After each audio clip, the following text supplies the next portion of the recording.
This episode is brought to you by the following patrons: Natasha, Sophia, Goradika, Vance, Cody, Boeasy, Jeremy, Bruder, Ali, Nathan, Mr. Ragebomb, Libby, Wes, Dreskel, Aaron, Danielle, Tia, Lauren, Jonathan, Kate, Alex, Isaac, and Karoon.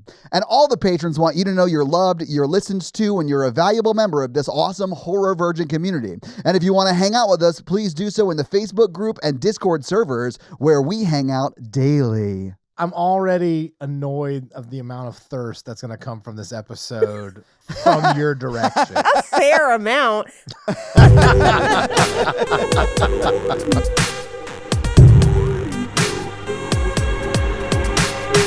I was like 85% sure that the family was doing all of this just to like Shutter Island Santa into loving Christmas again. Thank you for tuning into Horror Virgin. I'm Paige. I'm Mikey. And I'm your Horror Virgin Todd, which means I don't like scary movies, but you guys make me watch them. And this week, we went out and saw Violent Night. Now, I have to assume that this is the first time we had all seen this movie because it's still in theaters. Like, we all went separately to different theaters to see this. If you're not counting the secret fantasies in my brain, then yes. Okay, so you watched this last night and then again in your dreams, Paige? Sure. I had one of the worst theater experiences in years last night watching this movie. Tell me information, Paige. Thanks, Tony. Okay, so I had to be in office yesterday. Boo. That means I was up at 6 a.m. I was at the office all day. Then there was like an after party at the office that night because everyone was in the office for these big like planning meetings. So then I had to go from there to a theater at 9:30 at night to see this movie before I could go home for the day. So I get to the theater and at first I'm alone and I'm like, thank God, because then I could take notes. I could do whatever. It'll be great. 2 minutes before showtime, a whole bunch of drunk, rowdy hipsters and like 4 families trudge into the theater. The group of family next to me talked the entire film. And then the people in front of us also talked the entire movie. And then another group of people in front of us had a guy who fell asleep instantly, like before the movie even started, and then open mouth snored through the entire film. And like, I'm not a doctor, but that dude has full-blown sleep apnea. So like anytime the movie was even remotely quiet, it was like a rumbling chainsaw in the theater. It was a nightmare. And then I left right after the post-credit scene thing. And the people who had been next to me talking through the whole fucking movie were just like, that was stupid. I don't get why anyone liked that. I was like, first of all, you talked through it, so you don't fucking know. Secondly, it's a movie about Santa Claus, the actual Santa Claus, killing people with a fucking sledgehammer. Did you expect Pulp Fiction? What is happening? I mean, I expected exactly this, and I was so happy that someone made it. I thought it was better than I was expecting. That's fair, I think. I could have gone for a little goofier, but I was happy with what I got. But I was the only person in the theater to laugh at John Leguizamo's death. Really? And I scream laughed. I was laughing so hard, and nobody else thought it was funny. I did too. And then I like, on the way home in the car, was like really trying to break down like why the magic turns him into dust, but not John Leguizamo, even though it does suck him up. But because he doesn't turn to dust, it like rips him apart. Like No. It's because he can't fit in the chimney. Yeah. He pulled him sideways. So like that, whatever that magic is, you go through the chimney and out the top, but the chimney is very small at the top. I know, but it turns Santa into like a magic dust, so he fits through it. But John Leguizamo doesn't. But why not? Because only Santa... Only Santa has the Christmas but also I don't know really how it works, as he says multiple times in the movie. Exactly. But this is like the conversation I had with Natalie in the car, and she eventually was just like, I think you're missing the point and just enjoy it. And I was like, I did enjoy it. You're right. My thinking was he is not Santa, so he doesn't turn into dust. But because Santa's like holding on to him, the propulsion of his body through a chimney that is much smaller than his body just turns him into a blob of bones and viscera. Oh yeah, and I mean, that is definitely what happened. Fucking here for it. Same. It was amazing. Okay, let's see about the science of this. So he's carrying him. We can assume that he moves close to the speed of light when he is in light form. It seems more like dust particles. I don't know. Look, he's traveling at 14 gingerbread watts a second. So, I mean, high rate of speed. So even if he pulls him a little bit, John Leguizamo was going to shoot up there. Yeah. Like a bullet. And he did, more or less. Like a magic bullet. Shredded like a magic bullet. I'll tell you about my experience. I rode in the police car. I was doing my job yesterday. I was in the police car. And me and the guy I rode with, we become friends. So I was like, you want to go to see this like Killer Santa movie after work with me? So we went together. And the theater was pretty full. There's like 15 or 20 people. Obviously, we were the ones with dark humor because I laughed the whole time and no one else laughed. And I was like, oh, well, this is really funny for me.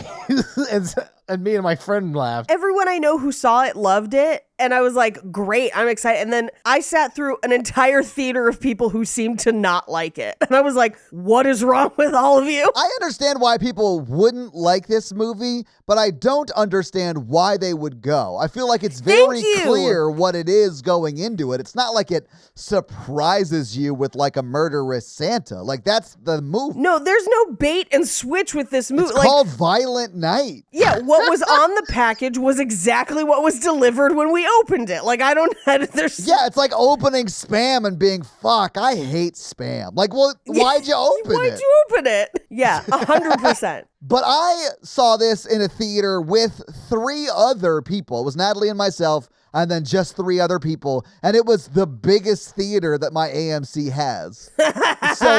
But we did go sort of earlier in the day than like a date night. You know what I'm saying? Mm-hmm. Maybe that's why. But it was a great experience because everyone was laughing and having a good time. Like everyone that was there thought everything was funny. Even John Leguizamo doing his best Steven Seagal impression. I like John Leguizamo in this. Sometimes he skews a little like frenetic for me, and I thought he was actually really great in this. He does a good job. Yeah. But I liked it. Oh, yeah. I thought it was very, very fun. I thought it was just going to be a violent thing, and I laughed a lot leading up to the whole thing. I laughed as soon as he threw up on that lady. Oh see, that grossed me out. I could have done without that. I laughed so hard. I have been sick for about 10 days, and that part didn't hit me well. I laughed at that. I laughed at all the Home Alone ridiculousness. I laughed. Oh my God, the Home Alone parts. The fact that her Home Alone booby traps are as bloody as the Home Alone ones would be. Like the noise in the theater when the guy slips on that one ladder step. Oh my God, and the nail goes through his chin. Fucking priceless. Like, I wish I could bottle that sound because a whole theater of people, because by the time everyone like loaded in, the theater was like more than half full. A whole theater of people just, oh God. Yeah. Dude, and this movie does have a lot of body horror. Like, this movie is not a 1 on the scary scale for me. This movie is bloody as hell, and I love it. And I love the family dynamics and like just the pettiness and like Beverly D'Angelo. Yeah, Beverly amazing. D'Angelo's in this. She's so good too. Yeah. Judy Gemstone is in this. Playing Judy Gemstone. Yeah, she is playing Judy Gemstone. But I mean, listen. She plays that character real well, so I was here for it. I was here for it. It's Edie Patterson, who I love, but literally it is Judy Gemstone just in this movie, and I love that so much. I mean, she is one of my favorite parts, just because she is so terrible as a person, but like by design, and it's just so funny. Like the whole movie is, I think it's really well written. Like, you sort of find out a little bit of the mythology of Santa Claus, but like not a lot. So, like, I loved that mythology. Me too. Give me a prequel. It was good. Holy shit. Dude, it was good. I've been working on this all morning. Can I do my impression of Paige the first time they cut to Viking Santa before he becomes Santa and they just hold on him bloody holding his sledgehammer thing? I guarantee you Paige went, oh. At that moment. It was when they first revealed like the Norse tats. I was like, oh. When he's shirtless and he's like, he's not fit, but dude could throw a hammer. But he's got those muscular arms. He's got the arms and the shoulders. He definitely does. Like, here for it. People like that. It works for you. Like I had my gut out today working out in my arms, and I was like, my arms look and shoulders look good. My gut, I look like Santa, young Santa. That's okay. Like a sexy Santa though, Mikey. You know what I'm saying? Oh, I saw her looking. Hey, you want to be a Mrs. Claus? Mikey, as I was watching it, and I was like, all Mikey has to do to be this Santa next Halloween is just spray your your Thor wig gray and just do the same costume. I think I will. That would be hilarious, Mikey. I honestly was like, I need to take Jake to see this, and then I somehow need to talk him into doing it for Halloween because it would be amazing. Oh, you guys would put that in your red Christmas room of pain. Paige, does Jake normally go see movies that he stars in? When Santa put his head up in that little bun, I was like, this looks like exactly Jake, except Jake's hair is not this gray. It's not gray. It's a little darker, yeah. Yeah. Like, it really worked for me as an action film, too. Like, I was like, oh, this is, like, decently entertaining for me. It does. The only thing I didn't love, like, plot-wise, and I think it's because I kind of called the flip early, I somehow instantly realized that the dad I did too. had tried to steal the money. But I thought he hired John Leguizamo, and I was like, oh, what a twist. I thought so too. Yeah. So I thought it was going to be like You're Next, where he had hired them to kill them off. Yeah. But I still didn't love the dad after knowing that he was trying to make a play for that money. Although I do love Beverly D'Angelo being like, honestly, I'm not mad. I'm just proud. I was just like, what a crazy evil lady.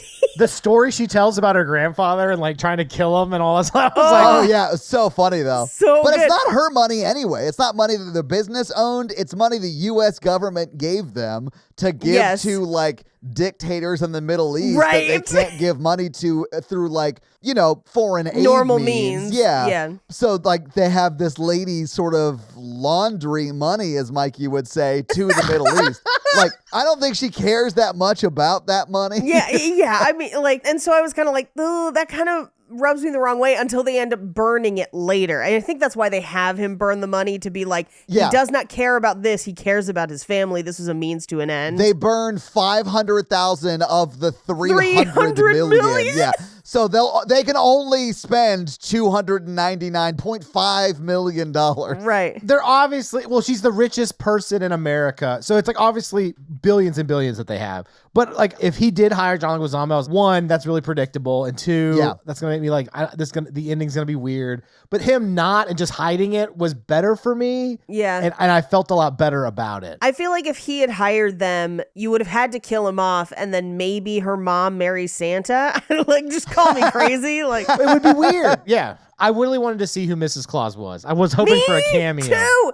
I was really hoping for a Mrs. Claus cameo. Yeah, I just want to know who is running her Mrs. Claus down Santa's back. Right? That's what I want to know. I don't know what you know about box office, but I hope it gets a sequel. Because when he talks about there's elves in this world and Mrs. Claus, I was like, I need to see more. He is Santa, traditional Santa, but with the added just little tiny bit of backstory that he used to be a Viking warrior, and I am here for it. Who was a bad guy? Yes, who was a bad guy. I want more of that. I was so fascinated, and then we don't get it, but it's just enough for me to be like, I would watch a sequel to this 100%. What I want, Paige, is I want a prequel that follows him from being this terrible villain who's stealing everything or whatever. And then we find out that Tim Allen was on the roof of his fjord or whatever and then fell and then he became Santa. I need to know how he becomes Santa. That's the Violent Night I want next. I mean, here's what I think you could do to kind of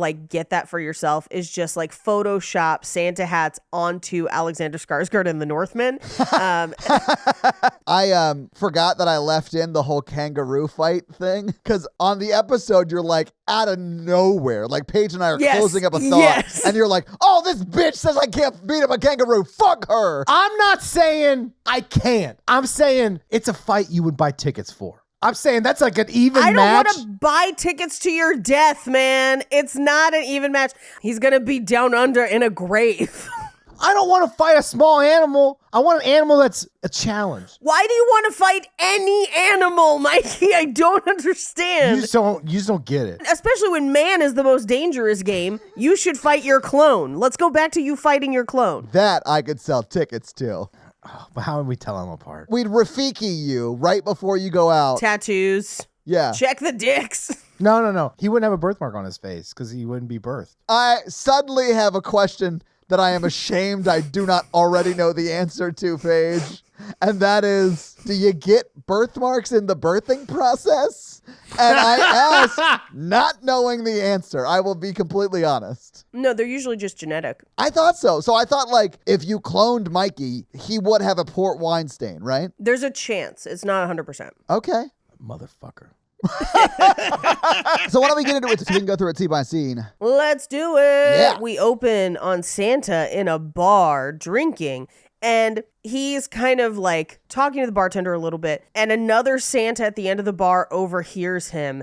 And that Santa is clearly like an old guy who was Santa during Christmas for the love of the game. He had strong Paige's dad energy. He sort of did, yeah. Like a bigger, jolly dude, right? Yeah, my dad doesn't really do Santa, I don't think. I mean, but he could be a Santa, right? Like, Oh, absolutely. yeah, he's got some Santa vibes. And I mean that as a compliment. Oh, for sure. Yeah. For sure. But so our Santa, David Harbour Santa, is like depressed and sad, and kids don't have any imagination anymore. And there's so many kids on the naughty list and all this stuff. And the other guy is just like, but it's worth it for the way those kids smile. And he's like, is it? So that other Santa buys his booze to cheer him up. And for a hot second, I wondered if this was like a thing he did of just like showing up to bars and lamenting near another Santa to get them to buy him booze. Oh, that's like your move, Santa? You get real burnout after 1,000 years of giving out presents selflessly and then come to this bar to scam a hard-working Santa imposter out of his money? Is that your scam, Santa? Well, my favorite, and they kind of set it up in this scene, is the joke that kids only want video games now. Oh, because yeah, so a funny. running gag throughout this movie is that like 9 out of every 10 times he reaches into the gift sack, which is just a sack that just gives it, you don't even know what the gift is going to be. It just hands you something. 9 times out of 10, it's a video game, and just clearly a video game, which I thought was hysterical. That was so funny to me. I love the Santa magic or Christmas magic or whatever in this movie, and I love that he doesn't know how it works. He's like, I don't Yeah, I don't know. Like, people are asking about it, and he's like, I don't know. Christmas magic. I no clue.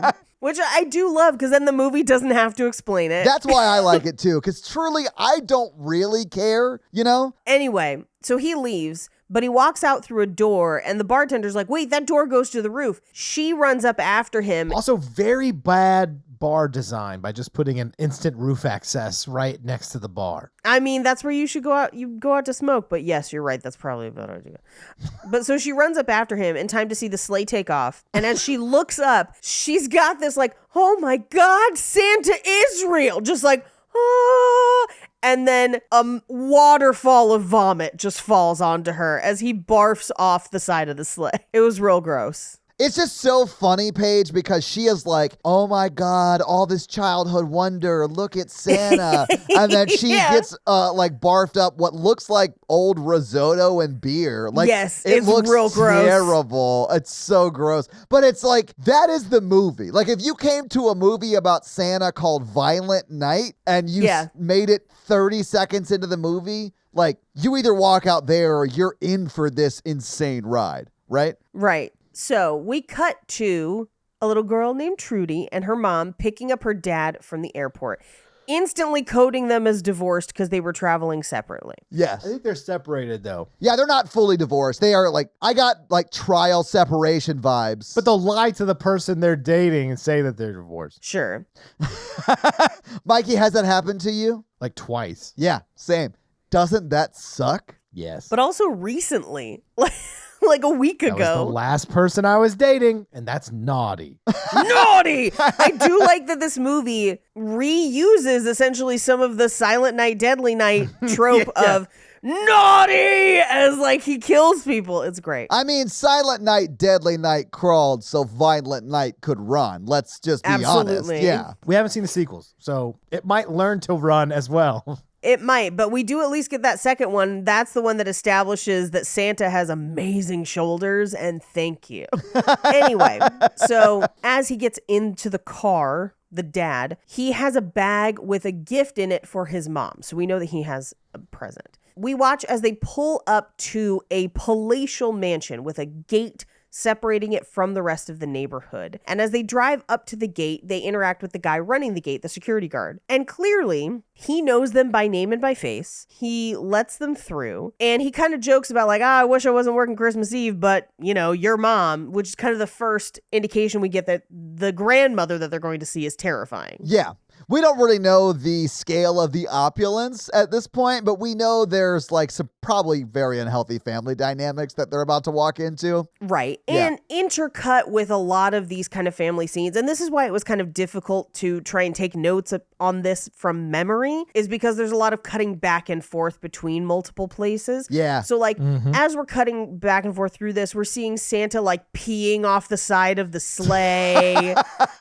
You know, as he's like delivering presents drunk as shit. Yes. Well, and there's the whole, they're like, should you drink and drive? And he's like, oh, I steer a little bit, but the reindeer do most of the work. And we see him just like drunkenly lounging while the reindeer are flying. Yeah, he's got like one foot up on the front. He is holding the straps or whatever, but like it's clear he's not doing anything. Right. We cut back to the big palatial mansion where they're now inside, and they're walking through kind of the doorways where there's a bunch of servants working in the house, including one that's like a hot Swedishy silver fox dude that is in like a tuxedo. What is wrong with you? Nothing is wrong with me. Paige has a type, and that type is the dude who played Bjorn or whatever in this movie. Yeah, we find out his name is Bjorn. I don't remember what his Christmas code name was. I think it was Santa Daddy. Won't you come and shoot up my tree?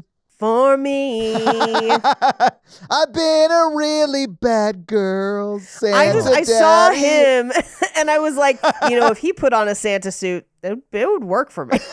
Anyway, so they have like a whole staff, and the mom, Trudy's mom, is like, I can't believe you guys grew up like this. Like, this is crazy.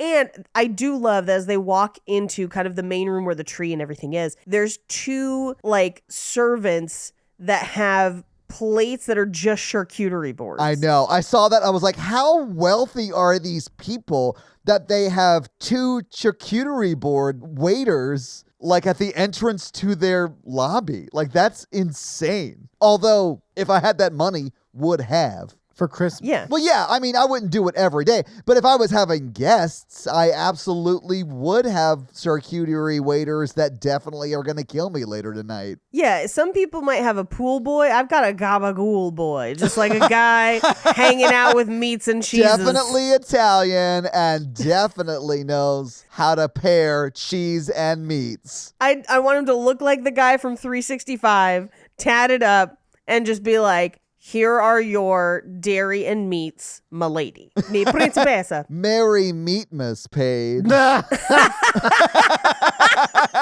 Not meaty Christmas.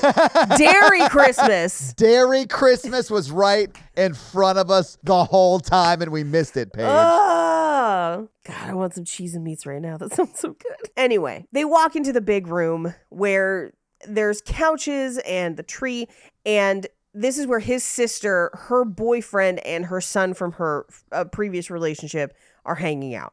His sister is Judy Gemstone. Like, yes, it is Edie Patterson, but she is basically playing Judy Gemstone. Yes. In this film. And her kid is an obnoxious TikToker, constantly selfieing, like, ridiculous. And then she has a boyfriend played by, and I will not pronounce his last name correctly, I'm sure. Cam Gigande, I believe is what it is. You need to learn my favorite character's name. From the OC, is this your thing? Or just your favorite character in this movie? The favorite character in this movie. He's hilarious in this movie. I had not seen him in anything since Twilight. Oh, he was in Twilight? He was one of the villains in the first Twilight. Oh, wow. Okay, cool. He's one of the other vampires that's like, we heard you playing baseball. We're going to come up on, and we smell that girl, so whatever. This dude acts, though. Like, he's been in a bunch of stuff the past 5 years. Yeah, but none of it notable. No. I Like mean, that- but he is a working actor. Like, I didn't Yes, recognize yes. him in this movie at all. But as I look over his IMDb right now, Like, I do recognize some of the movies he was in, like The Magnificent Seven, he was in that. Right, And I right. love that movie, but I don't remember him from it, you know? Well, and there's a whole bunch of ones in there where I'm like, I've never heard of this. Is this like a Hallmark non-Christmas TV film? I mean, he does definitely look like the guy who she would be meeting back up with in her hometown. Where, like, Absolutely. there definitely would be some question as to where he was on January 6th, but, like, nobody addresses it. Speaking of TV movies, Critics' Choice came out today. Nominations came out today. Oh, did we win? No, but multiple movies that we have done and loved ended up nominated. Hell yeah. Because they were on Hulu and therefore technically considered TV films. Okay. So both Prey and Fresh are up for awards. Hell yeah, because they got that HV bump. Probably not. But I found myself Oh, I'm sure it wasn't that. Yeah. I found myself torn because I was like, I love both of these films. Yeah. And as much as I would want Fresh to win, Prey though. I'm a little surprised to hear you say that because I know you love a movie about Sebastian Stan eating ass, and I get it. He's nominated for other stuff too. Like, dude's got like 4 nominations because of Pam and Tommy and everything else that he did this year. Yeah. But I think he's going to lose it to Andrew Garfield for Under the Banner of Heaven. Also, And probably should, but so he was great in good. Pam and Tommy. I know. We should move on, though, but yes. Yeah, so this guy is none of those people. No. he's just the guy from Twilight. He's been in a lot of action movies. Yes. But like direct to streaming action movies. Some are real. Anyway, so we kind of get a little round robin introduction of the characters. And it's very clear that there's this kind of like jockeying for mom's favor kind of thing. Oh, yeah. And also, she is Judy gemstoning all over that. Like, she might as well have said, slap me too, daddy. I'm a gemstone too. Like, that's the energy we're getting. Yeah. It's great. So they hear from the staff that the mom is about to come into the room. And so they're like trying to position themselves like near the front door or whatever. Well, I mean, the Judy Gemstone's family, like her and her husband and their son, or I got sort of the vibe that that wasn't their kid, that like she was divorced and that was the new guy. I don't know if that's in fact the case. She was, but that's definitely her kid. Well, no, I knew it was her kid. I didn't it's think not it was their his kid. Yeah, okay. Bertude. Yeah, Bertrude is his name. Well, they call him Bert. Well, yeah. So we find out, because Trudy is called Trudy because she has asked to be called Trudy. Yes. But we find out that they're both named after the grandmother whose name is Gertrude, and that's why. So it's Gertrude and Bertrude. Oh my God. This just in. The dad played Translucent in The Boys. Oh, I don't recognize him from that because Translucent was famously translucent. And he played Vicious. That's why I was like, I've never seen that guy before, but he's pretty good. Yeah. Anyway, so the mom comes in and immediately like dismisses Judy Gemstone for being like a try-hard. Yes. Essentially. And Trudy runs up to say hi to her. And she's like, I'm called Trudy now. And she's like, no, you're not. Basically, like, you're Gertrude. That's nice that you think you're Trudy. Yeah. But no. And it's implied that they then go from there to dinner. We cut to Santa-ing, doing all the Santa shit. He is drunkenly delivering gifts. I do love that almost every house he goes to has Nilla wafers out for him. Yeah. And he's just like, they're plain and dry. Just like, I mean, 2 Nilla wafers are fine. 4 Nilla wafers are way too many. I Whoa! love Nilla Get wafers. the fuck out of this podcast. If you don't eat a whole box, there's no point in even opening it.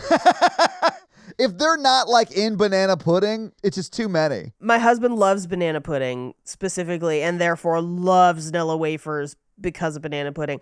By themselves, tough to eat a ton of them because they are very dry. Okay, I see how it is. Mikey's like, maybe they're tough, but I'm up to the challenge. I get one of those cups of pudding, of banana pudding, and you dip them in like queso. Oh, yeah, that's delicious. I would do that too. I just can't eat them by themselves. I don't eat pudding as a rule because the texture grosses me out. It makes me gag. Okay. But I do like Nilla wafers. Yeah. So, But I will say, if you gave me the choice between Nilla wafers and homemade Christmas sugar cookies, I pick Christmas sugar cookies every time. Yeah, especially if they have like homemade frosting on top, which a lot of them appear to. Yeah. I bet that's way more delicious than just a Nilla wafer. Yeah, absolutely. But I do love that he's just drunk, stumbling around people's houses, and he's like pulling out video game after video game or whatever, and he just seems funny, increasingly mad with every video game, and it's very funny. There's also one where he like goes to the stockings and there's already like cash stuffed in it, and then he like angrily throws gift cards around that he brought. Yeah. And I thought that was really funny. Like, they don't even want gift cards anymore. They just want straight up cash. I couldn't tell if it was gift cards or lotto scratchers. It might have been. I thought it was gift cards, but it might have been lotto scratchers too. It was either, but something throwable, and he was just like, fuck. Yeah. Then he gets to that one house where the baby is like asleep, and so he gives the baby a present, and then sees presumably the dad drunk and passed out, and gives him a lump of coal, but then takes the rest of his 6-pack. He literally steals 5 of his 6 beers. Yeah, well, he's just like rifling through people's houses. It's really funny. Yeah. The only part of this movie that bothered me is when he like, how do you use guns? But he like knows enough about what video games are and like scratchers and like he's in people's houses enough. Yeah. To know. Right. You know? Yeah. Well, I think they just didn't want him to use a gun, right? Like, I don't think they wanted Santa Hat to have an AK. They wanted the brute force of hammer time. Exactly. Yeah, you just said, I don't use guns. Christmas magic. Boom. Yeah. Done. You know, like Batman. I'm like Batman. I don't use guns. I sort of like that he doesn't use them so much. He doesn't really quite know how they work. Yeah. Like, there's a fight where he doesn't realize the safety's on. Yeah. Yeah, like logistically, that makes sense to me. He was turned into Santa in like the 1100s or whatever they say in this, and wouldn't have any need to use a gun. Question, is Santa a vampire? No. I mean, he only works nights and stays in the North Pole almost all the time. He works days in the North Pole. I will not do this blasphemy. I mean, he could just stay indoors in the North Pole and be fine. Doesn't do that. He walks around his old Christmas village. Hashtag not my Santa. Hashtag no vamp Sant. But what if he's the kind of vampire where he just like glows? Like he's got the skin of a killer, Bella. Like, this is the present sack of a killer, Mikey. Killer Bella. Those aren't vampires either, Paige. Hashtag not my vampires. yeah. If you can go out into the forest and glitter, you're not my vampire. Anyway, so we cut back to the house where everyone's kind of getting ready for bed and going to sleep. And Trudy is sad because she didn't get to go see Santa at the mall because her dad didn't take her. He was busy doing something else. We will find out that he was busy planning to steal all this money. Well, we do sort of find out through various sort of hintings at it that the problems in her parents' relationship are that her dad, the business owner Gertrude's son, is like a workaholic trying to win her favor and like doesn't really spend a lot of time in the relationship. And what they need is Denzel Washington to come down and date Trudy's mother. Right, but I mean, instead he'll have to settle for $300 million. I'm sorry, $299,500,000, Paige. Right. So they'll have to, tighten the belt a bit. Anyway, he has an idea. So he goes down to like the old game room downstairs and finds a walkie-talkie. Yeah. And gives it to her and basically says, this connects to Santa. And he might be busy because it's Christmas Eve, but he'll hear anything you want to tell him, so you can tell him what you want. And they kind of like listen at the door as she's like, I've been a really good girl this year, but what I really want is for my parents to get back together and for my family to be a family again. Yeah. And they're like right outside the door when they hear this, and they just like look at each other and sort of walk away. Like, I was like, oh, that's brutal. Well, and she says to him, she's like, I watched Cowboy Bebop and I will never be okay in this relationship ever again. Oh, wow. You think that's why she left? Because his performance in Cowboy Bebop? Yeah. Was it that bad, Mikey? Vicious is the worst part of what they did on that show. Oh, no. The anime was difficult to capture in a live action format. Anyway, she says to him, you know that she loves to see Santa. And he's like, I was busy. I'm sorry. And she's upset about it. Yeah. So as they're all kind of getting tucked in, getting to bed, Santa arrives at the mansion and he tries her cookies and they're delicious and homemade. Even though the milk is skim, he dumps the milk out and pours himself like old whiskey from the cabinet. Oh yeah, it's from 1938. I remember because he goes, "Oh, some pre-war shit." You're like, "Oh God, this is a guy who knows his scotch or whatever." Was it scotch, Mikey? I figured you'd know. I thought it was bourbon. I think it was bourbon. It may have been scotch. Yeah. Okay. And then she has like a Brookstone or like a Sharper Image massage chair that he just like sits in. Paige, he falls asleep in that chair. I love it. He's not just a little drunk. Well, Santa-ing. He is very, very drunk. Yes. Meanwhile, while that's happening, John Leguizamo arrives at the gate and kills the gate guy. Yeah. Like, he is clearly a bad dude. And then he kind of radios into the rest of the house where he's like, coast is clear. I'm coming in. Let's do this. So in the house, everyone who is staff starts just straight up murdering people who are not in on the plan. Yeah. It is a fucking bloodbath. It is pretty crazy. And they're setting up a thing where they're trying to like open the vault downstairs. It's Die Hard. It is Die Hard. I was just about to say that, except instead of it being a Nakatomi Plaza, it's in a mansion. A house, right? Well, it is a mansion, yeah. Yeah. So Santa wakes up to the sounds of gunshots in the house and tries to leave. And I don't know if he was like too drunk to leave or if the Christmas magic was like, you've got work here, Santa, and until your work is done. That's an interesting reading. Okay, I didn't think about that. I thought it was just because he was shit-faced. Yeah, I don't know, because he does do it a couple other times and doesn't leave. Right. So maybe it's just because he's shit-faced. But he is trying to get back up to the roof, and this is where like he establishes that like the whole touch The my nose. nose, turn to dust, go up the roof thing, right? Or go up the Right. chimney. Well, I mean, we've seen him do it a couple times, and we saw him do it to come into the house. But yeah, so he's trying to go and can't. Meanwhile, he's kind of like hiding. He's got whiskey nose. He's got whiskey nose. John Leguizamo is like, find everyone in the house that's not family and kill them. Meanwhile, Trudy's parents hear what's going on, try to grab Trudy to try and get out of the house and leave, but they're found. They round everyone up. Mom, Judy Gemstone and her family, Trudy and her family, in that main room.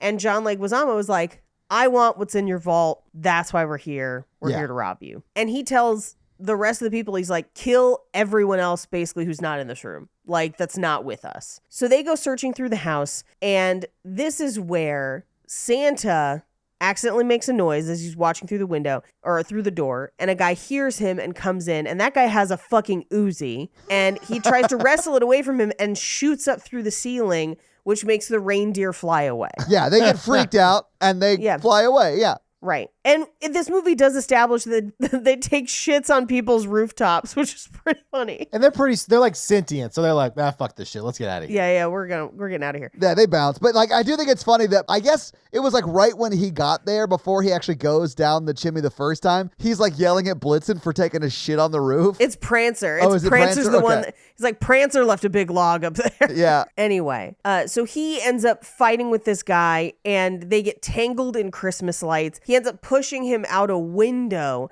and the guy falls onto like a Christmas display that has these like sharp icicle obelisk kind of things. Yeah. So he ends up just like impaled on one, whereas Santa ends up just in the snow. Yeah. So he tries to get back up to the roof. The reindeer are gone. He's now stranded. So he goes back into the house. So he ends up kind of in the game room. So that's where he is. Meanwhile, the former security team, now home invaders, finds the guy that's impaled on the thing, and they're like, he was like an elite rappelling climber guy. He probably didn't fall out a window. Out a window. Yeah. Like, what's happening? It was funny. We've got a gopher, is what they call it. They're like, there's somebody here. So they send people to look for whoever last saw the guy that got impaled. Yeah, well, and they also go check the security system because this place has cameras everywhere. I mean, they know pretty quickly that there's a guy dressed as Santa fucking their plan up, right? Right. Clearly, they don't think it's the real Santa, but, right. Christmas magic or whatever. Christmas magic or whatever. Meanwhile, Trudy is trying to talk into the walkie-talkie, and there's no response. Yeah. So we cut to the game room where Santa's freaking the fuck out because he can't leave, he can't nose thing, he can't do anything. He's trapped in a very bad situation, more or less. I mean, he probably should have just booted it for the forest and never looked back, I guess. I don't know, but another guy finds him, and we hear the crackle of a walkie-talkie, and at first we think it's going to be Trudy. Yeah. But it turns out to be this other guy who they get in a hand-to-hand stab fight where Santa gets stabbed in this movie, by the way. Santa takes damage. Yeah, Santa takes damage, but he ends up fighting this dude and then shoving a star from the top of the Christmas tree into his eye. Yeah, it's great. And then plugging it in so that guy's head catches on fire. So this is the part where I'm laughing hysterically and no one is laughing. Is the I fire, was dying. The fire going on in the head a lot. Dude, everyone was laughing in my theater the whole time. He's talking on the radio with, I think it's John Leguizamo at that moment. Yes. And the head is just on fire in the scene. Yeah. And he's just talking on the walkie-talkie. It was very funny. Well, and he's like, oh, he's dead. I burned his head with a star. It's whatever. I mean, you guys should probably come get him anyway. Yeah. But he changes the channel, and this is when he does pick up Trudy. And Trudy is like, I'm trapped with all these people in this room. He realizes it's a girl in the house. Yeah. And now I think because he looks up her name on his scroll. He knows that she's on the nice list, not the naughty list. I did love the scroll because it was cool in and of itself, but it also would give you little facts about them. Yes. So it would pop up kind to animals. does her chores. Yeah. Yeah. And then when it's John Leguizamo pops up, it's hates Christmas, killed own brother. Yeah. punches babies. It's all bad shit around it. I thought that was very funny. Very funny. So he sees that she's nice, and then he sees a whole list of naughty, which is basically everybody else in the house. Yeah. And he's like, all right, Trudy, I'm coming for you. And Yeah. you're just like, yes. So this is where this made me laugh out loud in the theater that a lot of other people didn't. He throws off his Santa coat, and they do it in slow motion and soft focus to woo, Santa. It's hysterical. With all the tattoos and stuff. Yeah. Yeah, the tattoos. I was here for the tattoos. Dude, Thick Santa does it. Oh, He works. yes. Yeah. I was thinking of a history of violence, all those tattoos. I mean, here's the thing. I'm here for tattoos. I'm just saying it. Always have been, probably always will be.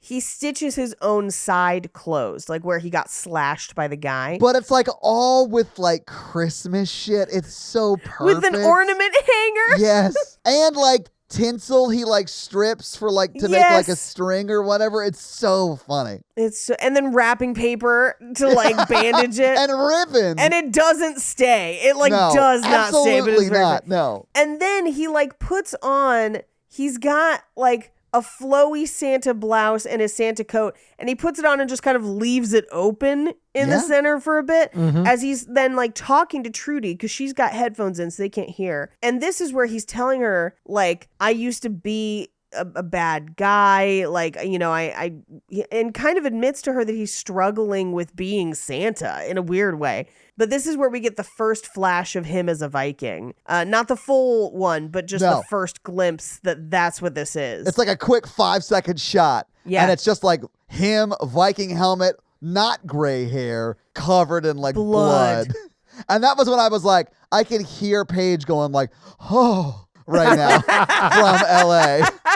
Because if I've learned anything over the course of this month, it is that Paige is here for sadistic Santas. Murder Santa? Yeah. It's not just Santas. Paige is very My type is attractive murder to Santa. murderers. Yeah, no, Paige is oh, he killed and ate her, but look at him. I mean, I'd go for a drive with him a little bit. In our Silent Night, Deadly Night 2 episode, Paige, the whole episode is trying to justify his, like, oh, he was only killing a rapist and a loan shark, so it's fine. Up until he accidentally electrocutes her boyfriend. Accidentally, Paige? Whoa! Accidentally. Paige. Oh my God. Up until he electrocutes her boyfriend, he had only killed people who deserved it. Just saying. Yeah, until he accidentally killed her boyfriend. Yeah. And then goes on a garbage day kill spree. And don't act like you did not love that kill spree. Paige, I loved that movie, but I wasn't the one trying to justify his actions because I wanted to climb him. I mean, it's a character, okay? He's playing a character. Okay, I don't know, Paige. But you were justifying it like women who marry serial killers while they're in prison justify it. Oh, no, that's crazy. That's the line. She would only have a casual relationship sexually with him. Yeah, I would never marry him. Look, if your serial killer looks like Sebastian Stan, I cannot be held accountable for my actions. Most of them aren't that cute. Most, Mikey. Most of them. I'm speechless. You spent 20 minutes before we started recording yelling at us about how you wanted us to sell tickets to your death by fighting a kangaroo. Why is can't true. you believe in me? Also, I don't think it's fair for you to judge Mikey since you can pick out any actress based on her teeth alone.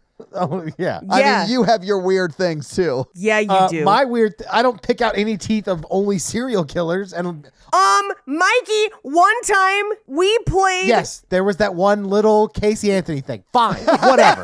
I was like, we played the tooth game and you guessed serial killers. I have a hard line rule. The more attractive someone is, the more suspicious I am of them. And just because I think they're hot also means I think I probably wouldn't want to date them because they probably kill people. And you know what? I'm willing to take that chance. So call me an optimist. Don't you believe in my dreams of fighting an animal that's bigger than me that maybe I could take, maybe it would kill me? We got to put it all on the line. It would kill you. I do think I could sell a lot of tickets to that though, Mikey, so I'm not against it. I wish the world was more like, what's the steampunk? I feel like me fighting a kangaroo in an arena would be allowed in a steampunk-like world. Like right now, people would be mad about it, but like in steampunk world, it sounds like it would be like common. So you think if we just had more gears and a lot of goggles, this would be okay? I think what Mikey thinks in his brain is that people started to not be okay with abusing animals for profit and fun when electricity was invented. Yeah. Oh, because we could see it clearly and how horrifying it was? You can't have a kangaroo fight with lamplights. We could though. I mean, P.T. Barnum was just killing those whales because they deserved it. What were those kangaroos wearing? Why don't we tack to Ahab and see what he thinks about that? Whatever. You're harshing my hot Santa buzz. They gave me a shirtless Santa with Norse tattoos and you're ruining it. I feel like that's what you married, Paige. Yeah. Yeah, for a reason, Todd. Anyway, so he bandages up. He's talking to Trudy. Meanwhile, John Leguizamo now has footage from the cameras and they've got 2 dead guys.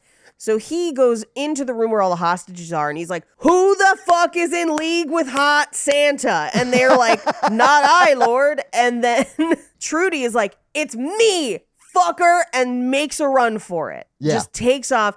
And because she's small and wily, she outruns them and makes her way to the attic. I think it's also as much as like people don't want to shoot a child. So like all the people with guns in the room are like, wait, do we just tackle her or should we shoot her? I think and then they hesitated. yeah, in that hesitation or confusion or whatever, she gets away and then eventually ends up in the attic, although we don't see that just yet. Right. So Santa, now having done his little belly surgery, is like, I'm going to go. You mean wrapping his healthcare present? Yeah.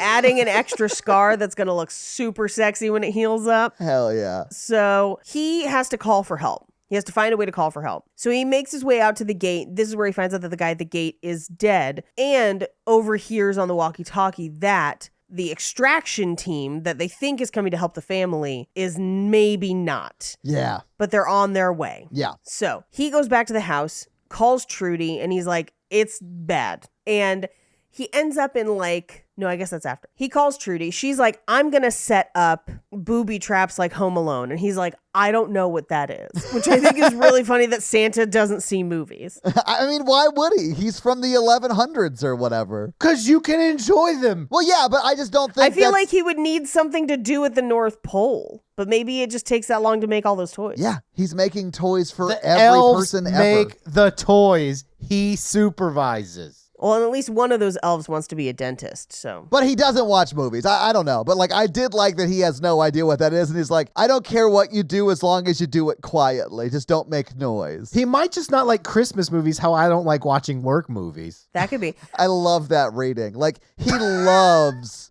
New Year's Eve. He hates Love Actually. Yeah, everyone should hate Love I've seen every Ong Bak, but none of the Santa Claus movies. He is Christmas. Why would he watch movies about it? That is Really? very That makes funny. sense. Yeah. Anyway, this begins another little kind of in-joke that he and Trudy have about her not saying the word asshole and saying anus instead, where she's like, we're going to take that coal and shove it up their assholes. And he's like, hey, let's not end up on the naughty list. She's like, butthole? And he's like, and she's like, anus. And he's like, technically that is correct. Yeah, that's we're let's go with going to that. Let's go shove with the that. coal up their anuses. Yes. So back downstairs in the main room, while they're looking for Trudy, they are trying to pass the time till the extraction team arrives until they can get the vault open. And so they have the hostages start opening presents, starting with Grandma. And this is so uncomfortable, but I love it, that the boyfriend decides to go first. And he basically gives her a pitch deck for her to invest in a movie starring him. Oh my God. I love this scene because like he is not a movie star. He has just been in movies, but he's trying to talk up how like people in parts of Asia love him. And then Judy Gemstone is like, oh, we were just in parts of Asia and we couldn't even get like a table. It was so crazy. I feel like he's playing himself. Yes. It's with a surprising amount of self-awareness that I kind of love because it made me want to see him in more things because I was like, I'd always kind of just written this dude off as like the villain in Twilight that occasionally does other stuff.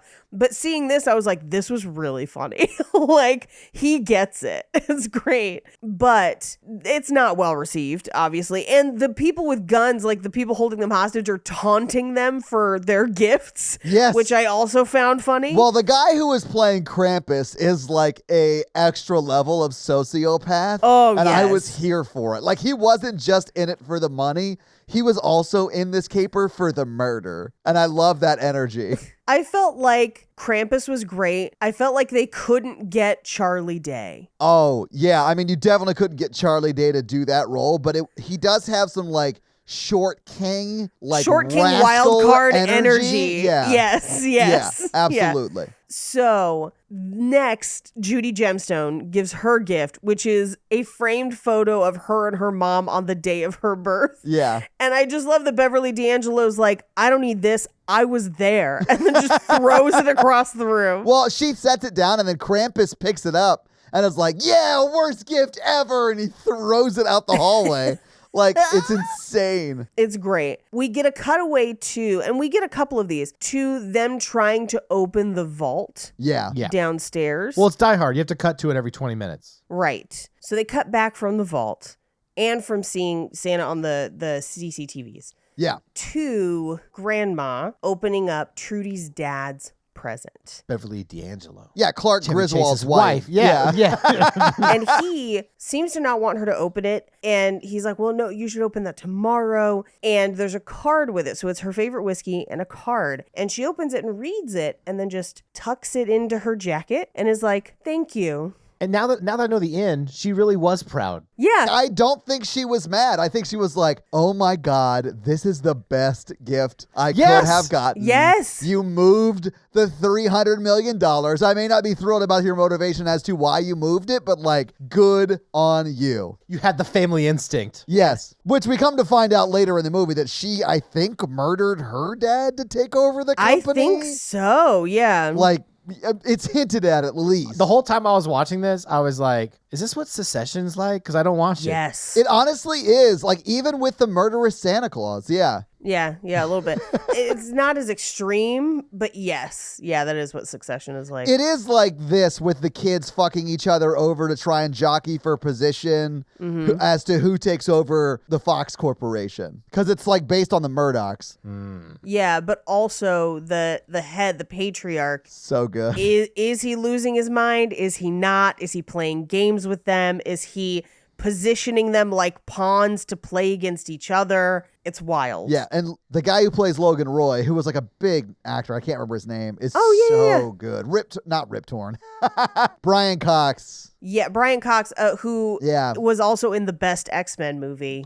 True. X2. Anyway, so Grandma knows what's up and is keeping a secret. But John Leguizamo, as well as the hot suit Santa daddy, and then one of the other killers, the one that throws knives, Kira, I believe is what we will find out her name is. Yeah.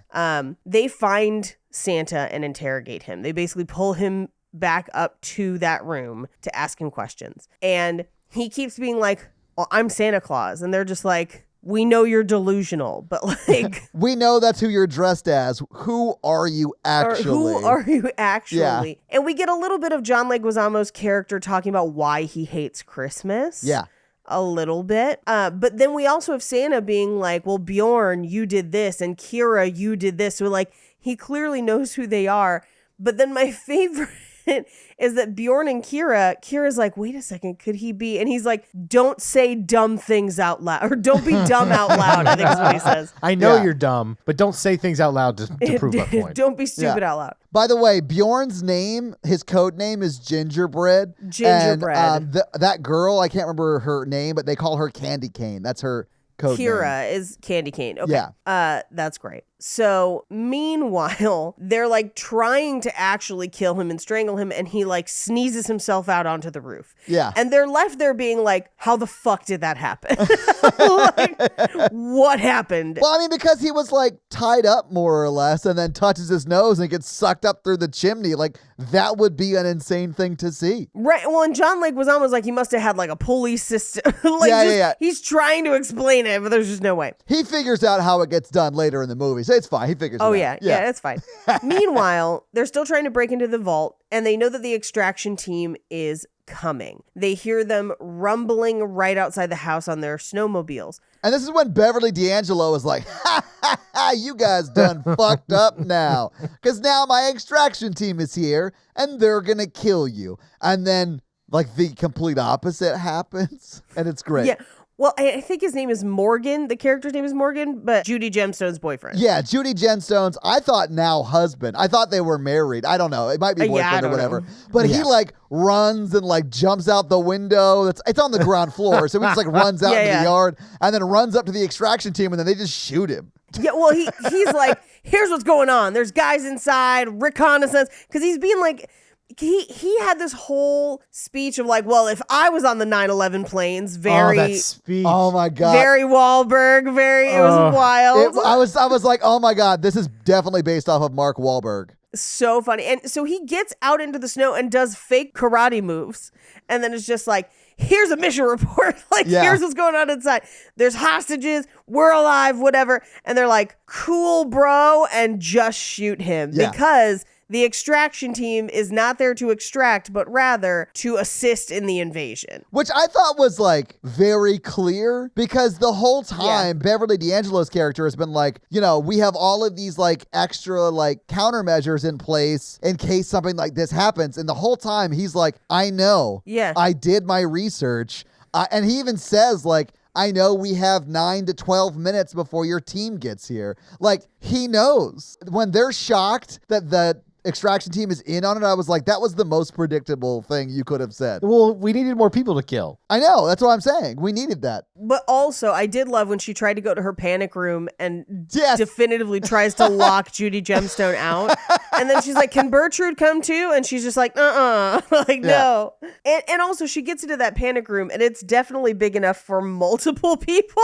Yes. I mean, they all could have fit for sure. Yeah. Anyway, so the extraction team comes in. They have the key to the vault. Yeah. So part of them go into the vault. He sends the rest to go find Santa, who, now that he has sneezed himself outside, is in like kind of like their woodshed outside, like an extra garage is kind of what it is. And Trudy is upstairs watching from the window and has booby trapped the attic. So first, she and Santa call, and Santa's like, this might be the end of the line. I have been stabbed. I'm not in good shape. A bunch of bad guys just showed up. This may be it. I don't know how much more I can do. And she's like, well, what do you wish for? And he's like, I wish I could see Mrs. Claus one more time, which is very, very sweet. It is super because sweet. It seems like he does truly love her, which is why I was kind of bummed we didn't meet her. Yeah. But he takes his ring off and it rolls across the floor to a sledgehammer, which, as he's been talking to Trudy, he's told her more of his, like, I was a Viking.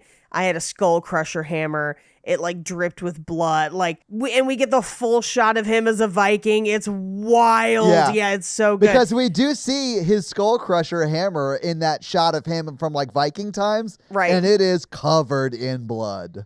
Right. Looks awesome. And he's like, I could line up 3 skulls and just like threw them all. You're just like, damn. I know. Okay. So she then says into the walkie-talkie, then make that wish happen. So he puts his ring back on, he grabs that hammer, and he fucking goes to work. Literally cracks skulls for the next 15 minutes. It's just so straight. great. It's great. But I'll be honest with you, I cringed a lot during these hammer fight scenes. Brutal. Because you are seeing their heads get caved in and their legs get broken and all that shit. They did come in like 2 at a time. I was like, why would you have 30 people and only send them in 2 at a time? Largely so you could get killed by a big hammer. Yeah, but they also, at one point, he's hiding and like sneaking up on them. So it's like, there's probably more, but like he's working his way around. Fuck, those sneaking up on scenes where like you see him like behind them, like sneaking, and then you see him grab him with tinsel and choke him out or whatever. Yeah.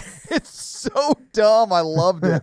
Well, and then he ties 2 of them up with like jump ropes and puts them through a wood chipper. Oh, there's 3 of them, that Paige. part was good, yeah. Oh, is it 3 of them? Yeah, it's so brutal. Well, and it's just like, and just like spackles the wall with blood. It's So just crazy. like, it was kind of like the scene in Prey where the predator just kills all those trappers. Like, it's that level of madness, basically. And then he comes out after defeating all of them.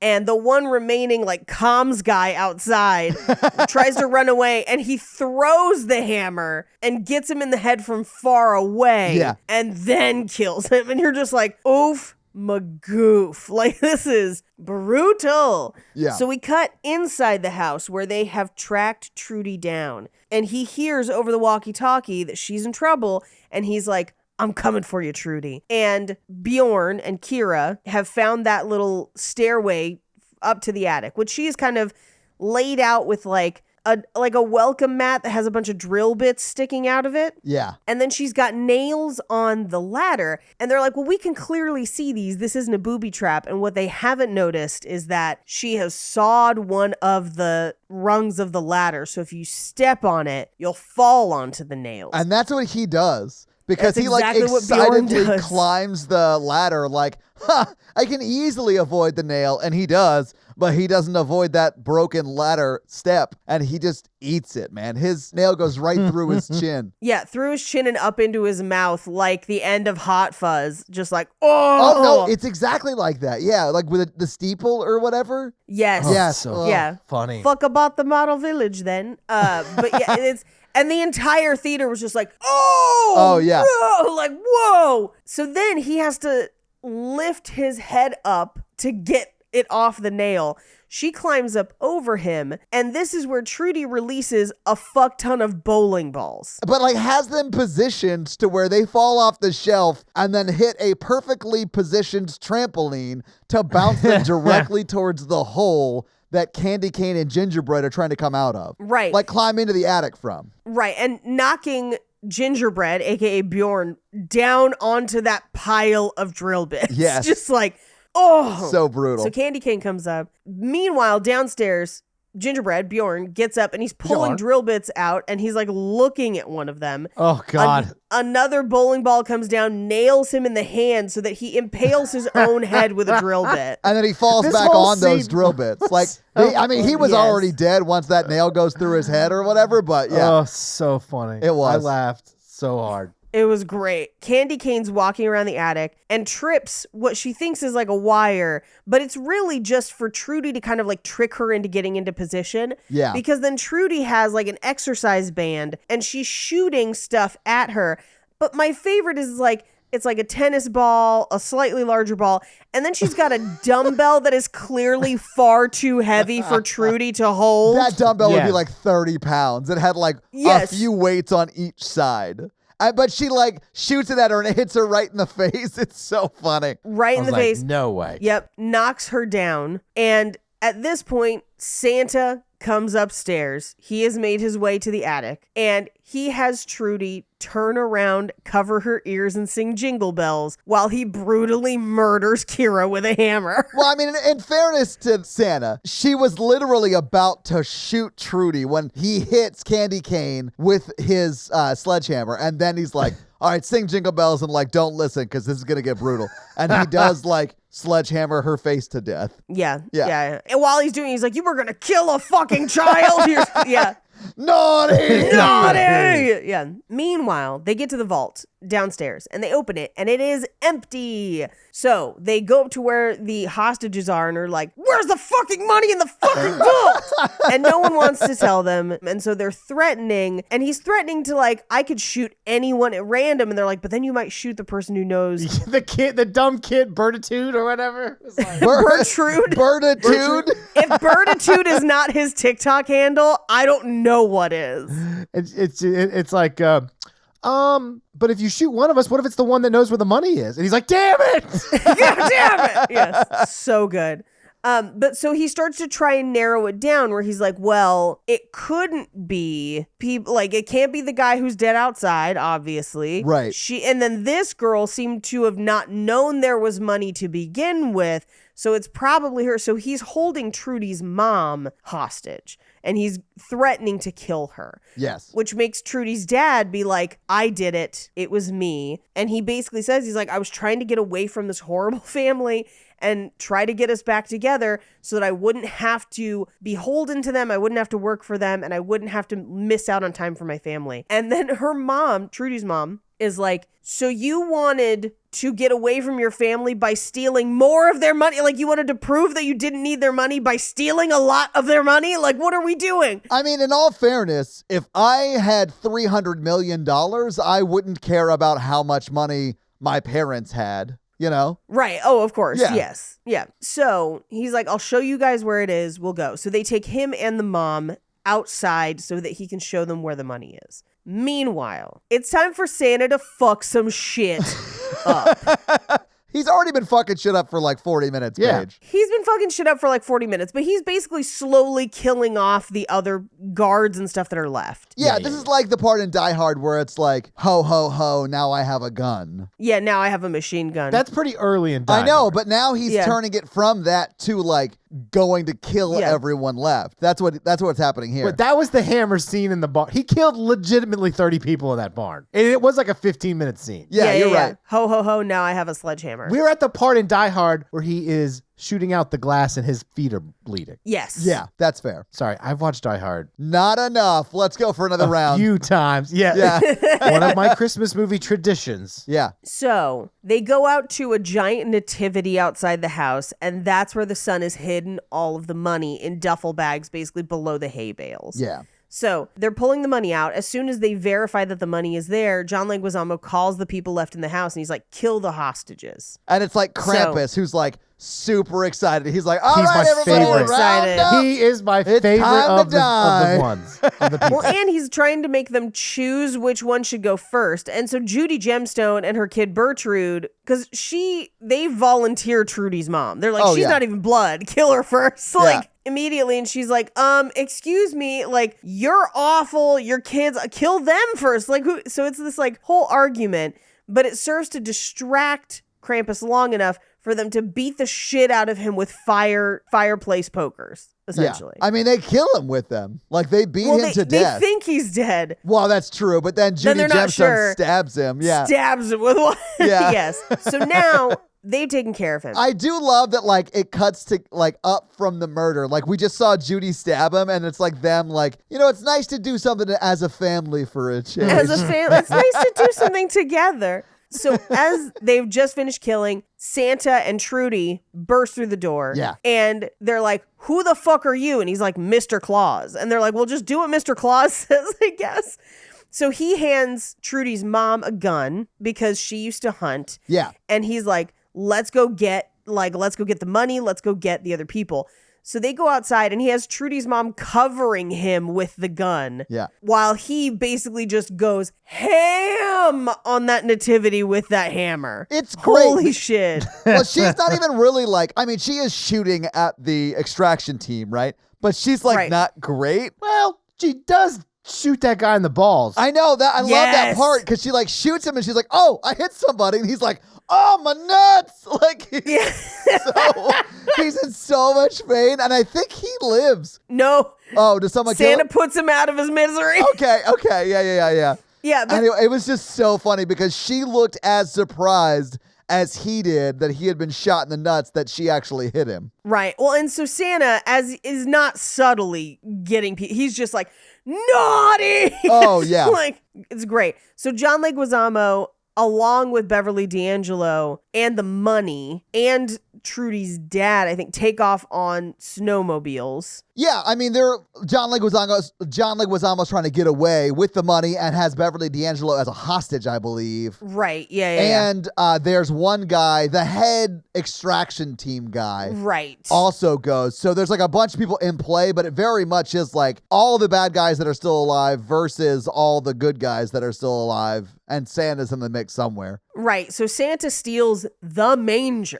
Oh, that's right. And he goes sledding with the manger. He uses Holy it as a shit. toboggan. Yes. That's he so, I uses forgot. It's so Of funny. course, It was Paige so calls a funny. sled a toboggan. Get out of here. What do you? This is what it is. It's toboggan shaped. I don't know enough about sledding to know what toboggan shaped is. You're an elitist. Because she knows what a toboggan is? It's a hat. They're plastic and they sell them at Walmart. Anyway, so he toboggans. Meanwhile, Beverly D'Angelo wrestles a gun away from one of the bad guys and she's trying to shoot. So she ends up falling off the snowmobile. So Who is like the most obvious body double I've ever seen in a Yes. Oh, film. yeah. to the point where I was like, wait, who was that on? Oh, no. Yeah, That's that's like, we could not afford a stunt woman for her, so we just wrapped this person in a coat. yes. Santa ends up on a snowmobile and gets to it looks like a burned out cabin, like an older cabin that was on the property that is no longer used. Yeah. And John Leguizamo stands there as if he's just like, come get me, Santa, and then steps aside and there's a stump that kind of upends the snowmobile. I mean, Santa and the snowmobile go through that dilapidated shack wall Yes. and like end up inside the shack. Like he hits it hard. Well, and then he and John Leguizamo go hand-to-hand combat. Well, because John Leguizamo's an idiot and wastes every one of his bullets immediately when he can't see Santa. Right. It's a real Steven Seagal kind of move. Yeah. Or and Seagal, sorry. Siegel.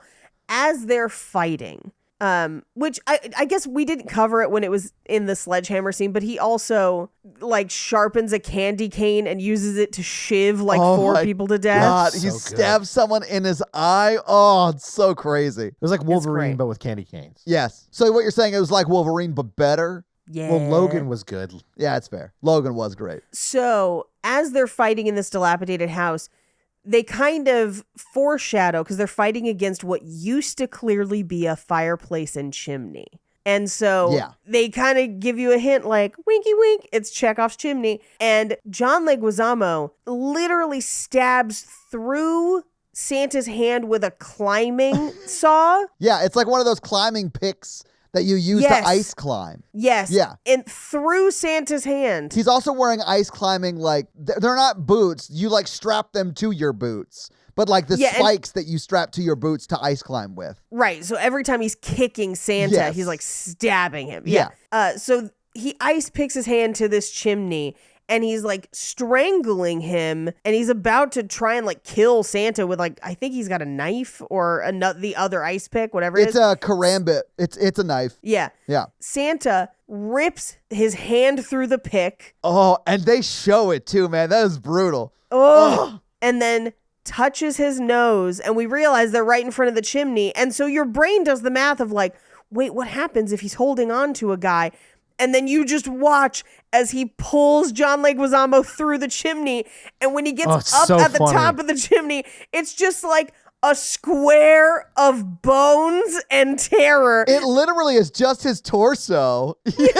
Raining blood down that chimney. It's insane. I scream laughed. It was so funny to me. The best part, I think, of John Leguizamo's character arc is that, like, he's like, I'm glad you're real, because I feel like my whole life has led up to this moment of destroying Christmas. And with that whole backstory of the neighbors and all that. Oh, so because funny. John Leguizamo does get confirmation that he is real Santa. Like, he pulls up the scroll and sees his own name, and like, it clearly is magical, right? So like, he knows, and he is so happy, guys, that he gets to be the one to kill Santa. Like, he's so that level of Steven Seagal evil. Which is a good villain. Yeah. I mean, great villain, but also that death. Oh my goodness. It's how we all hope Steven Seagal goes. Absolutely. Killed by the magic of Christmas. He couldn't fit through any fireplace. Neither could John Leguizamo, though, Paige. That's the point. But as Santa is at the top of the chimney, he gets shot by the other extraction guy. Yeah, by the extraction team leader or whatever. Yeah. So Santa falls, and you're like, oh my God, is Santa gonna die?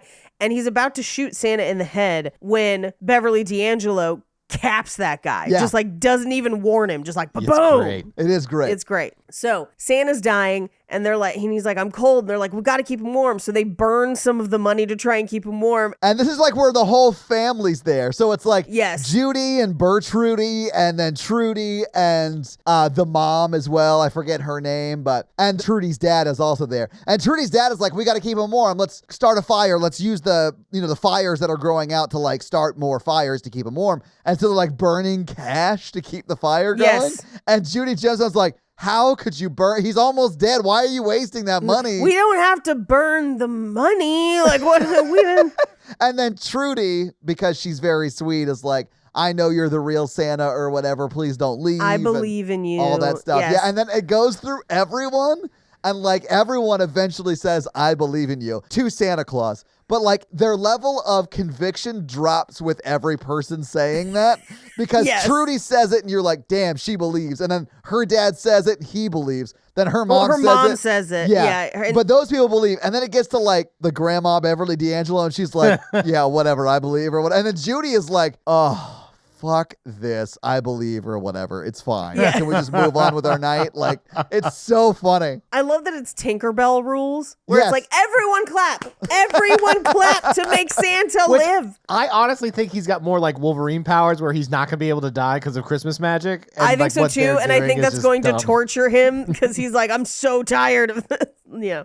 Oh, I thought you meant like it's going to torture him as to what made him come back from the dead. Like, was it the $500,000 they burned? Did they have to pay Christmas Jesus or whatever, and that was the trade for my life?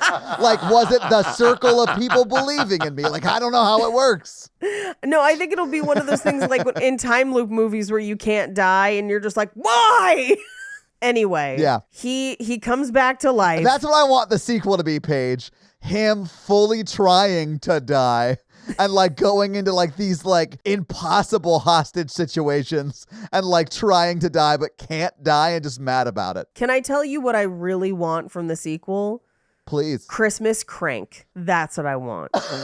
It just starts off with him dropping from the sleigh in the middle of the night. Yep. And he's calling Mrs. Claus on the phone like, I love you so much. I'm going to die tonight, but like it is what it is.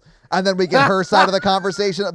We get her listening to the voicemail later in the movie, and all she hears is like the wind rushing past the phone. That is one of my favorite things that Crank ever did. Yeah. It's so funny to me. It is very funny. I've never seen either of those movies, but I've heard people talk about those movies, and they have both mentioned that scene to me. No, stop. Those movies, the public sex that Jason Bateman and Amy Smart have is... You mean Jason Statham? Yeah, whatever. It'd be way weirder if it was Jason Bateman. No, Statham. But like those movies are insanity. It's great. But it's great. If we had lots of money, we could do an action movie podcast. Yeah. I'd do Crank first. I would do Total Recall with Arnold Schwarzenegger. Yes! I love that movie. It's terrible and great and I love it. It's not terrible. It's a classic. I said great. Anyway. Get these people out! I'm sorry. I would do Demolition Man if we're trying to close the loop on what movies we'd start with. Demolition Man.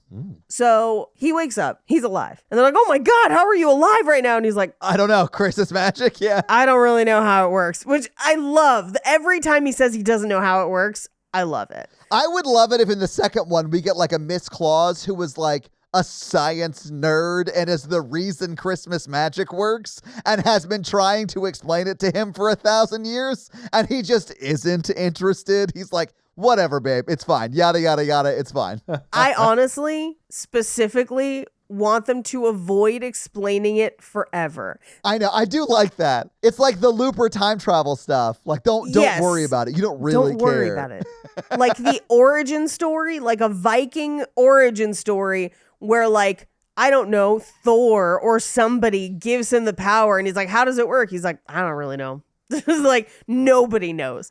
Nobody in any version of it knows.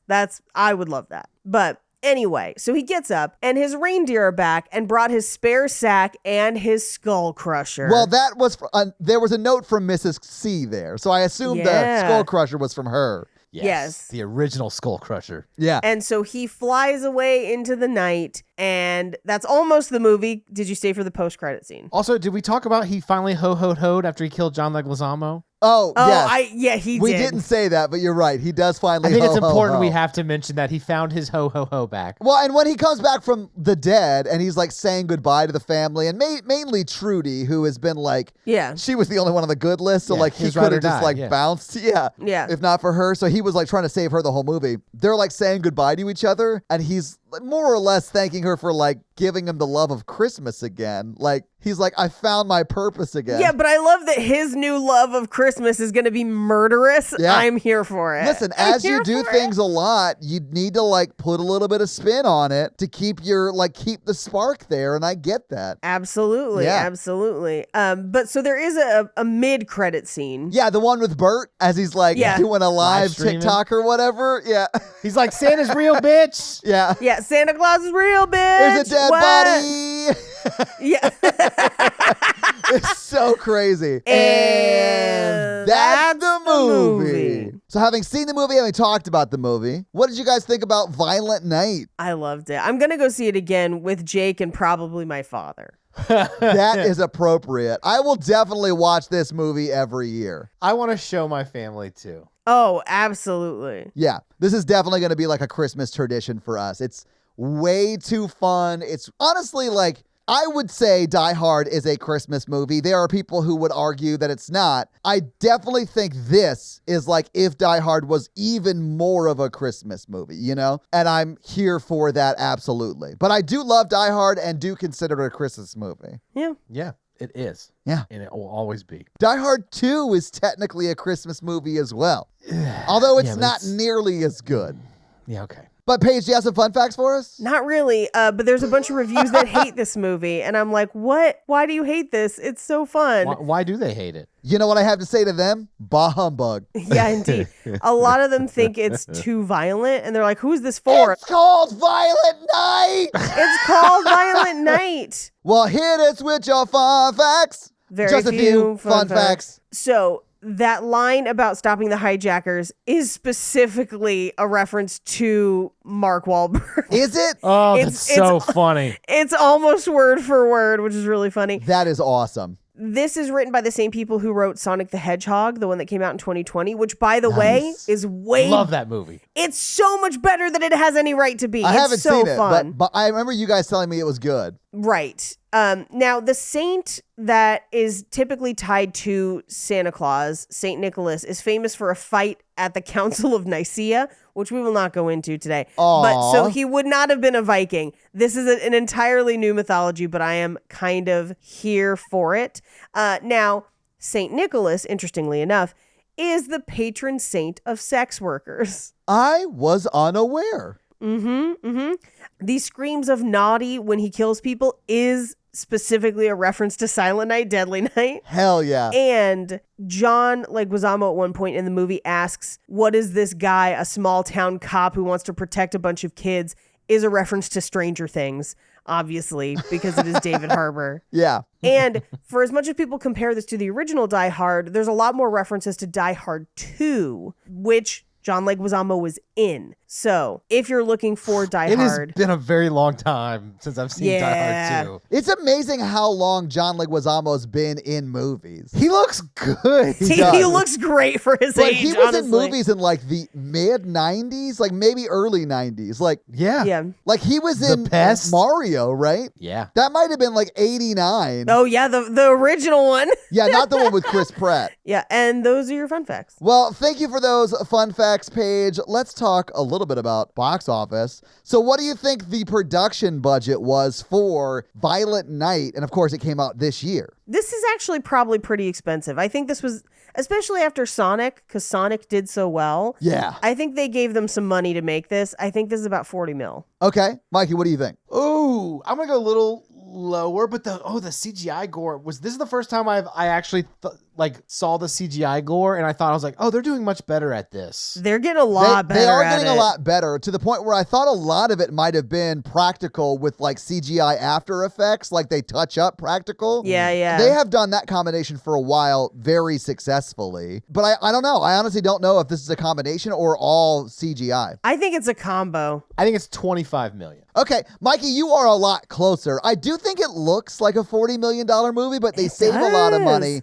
because it's like a single location, really. Right. Like we're at that house the entire time. The budget was $20 million. So Okay. Mikey, Oh, you wow. were closer. This looks good for 20 million, though. I agree. I really do think they save a lot of money by doing it at one location. Yeah. Well, and a lot of the stuff where he's in the sleigh and stuff, Yeah. I think a lot of that's green screen and whatever. But Oh, it definitely is. Yeah. but this looks good for 20 million. It really and it's got a does. lot of people in it too. It does, yeah. Okay, so it just came out. Like Violent Night premiered on the 2nd of December. So literally like just came out very recently. So when I give you the box office numbers, again, like there's been one weekend so far. So it's going to do more than this.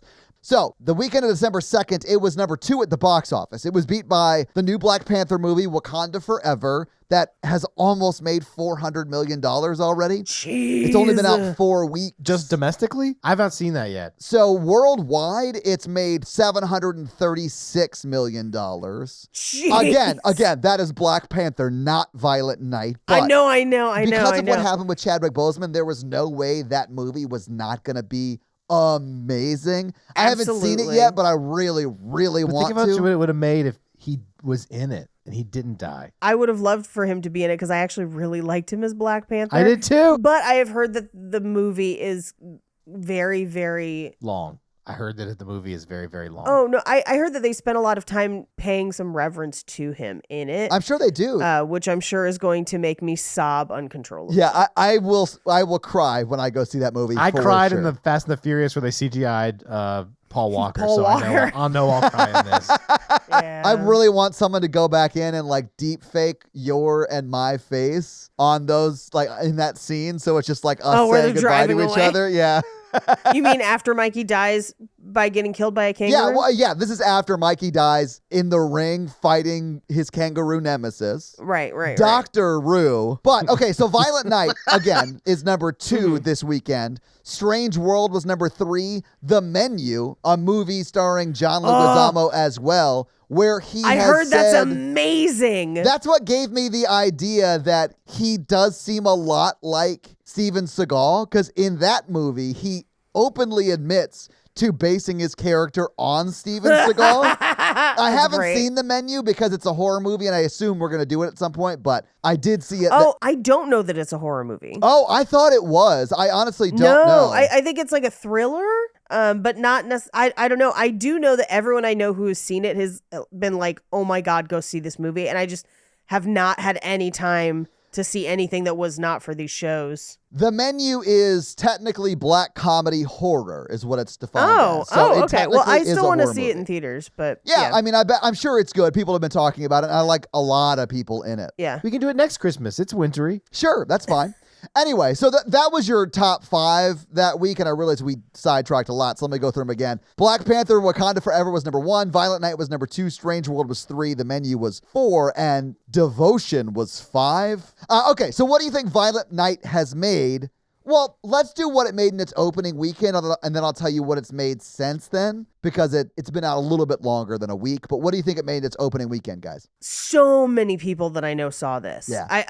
It was appointment viewing for people, and we knew that it wasn't going to stream, so people went to the fucking theaters for this.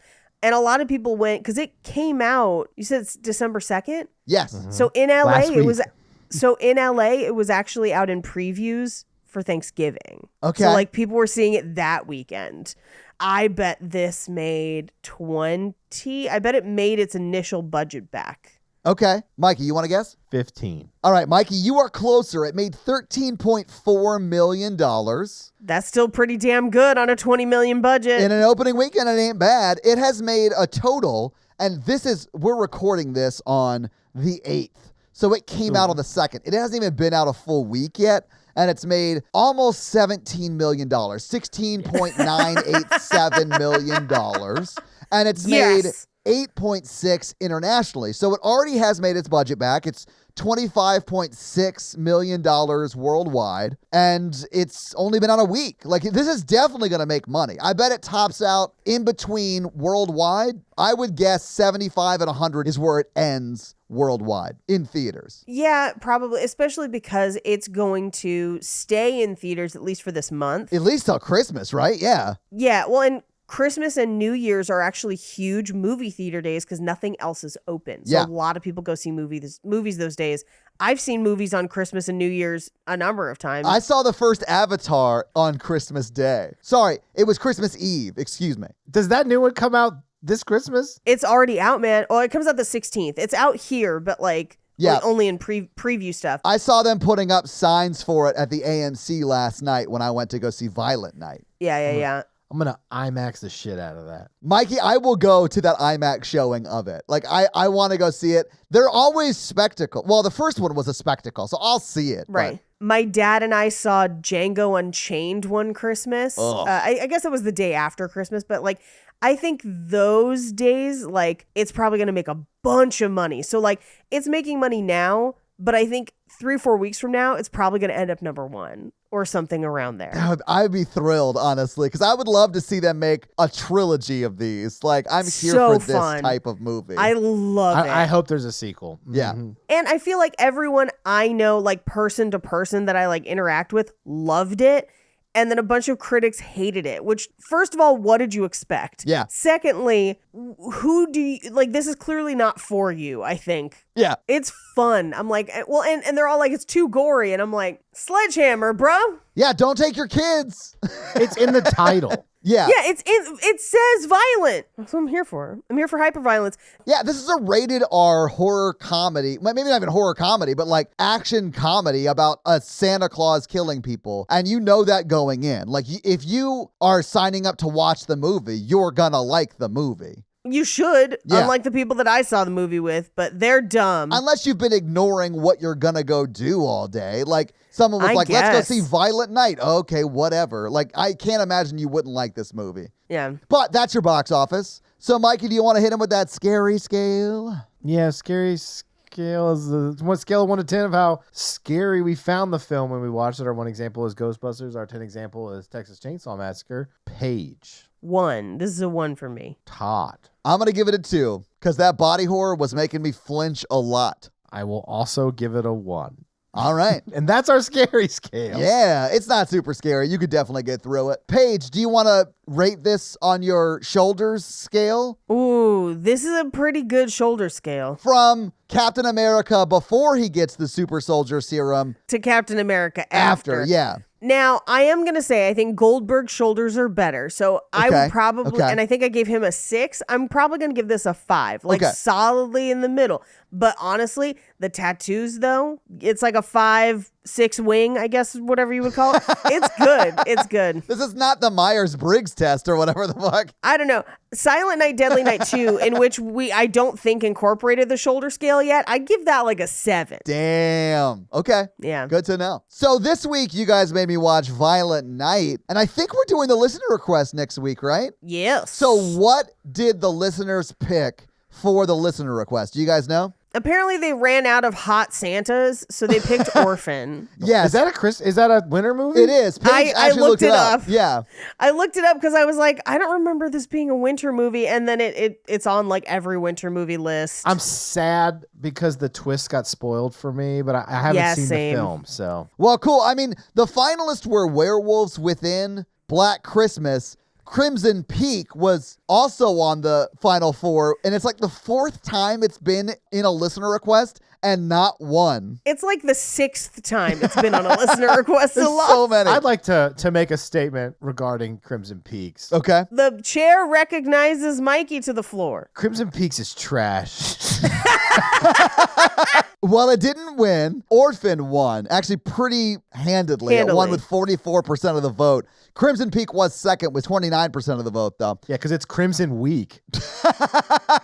It's Crimson lost every time it's been on the list. Although I do think it's been second every time it's been on the list. It has been second every time it's been on the list. Yeah. I am also not a Crimson Peak fan. I prefer Crimson Tide, although I've never seen Crimson Peak.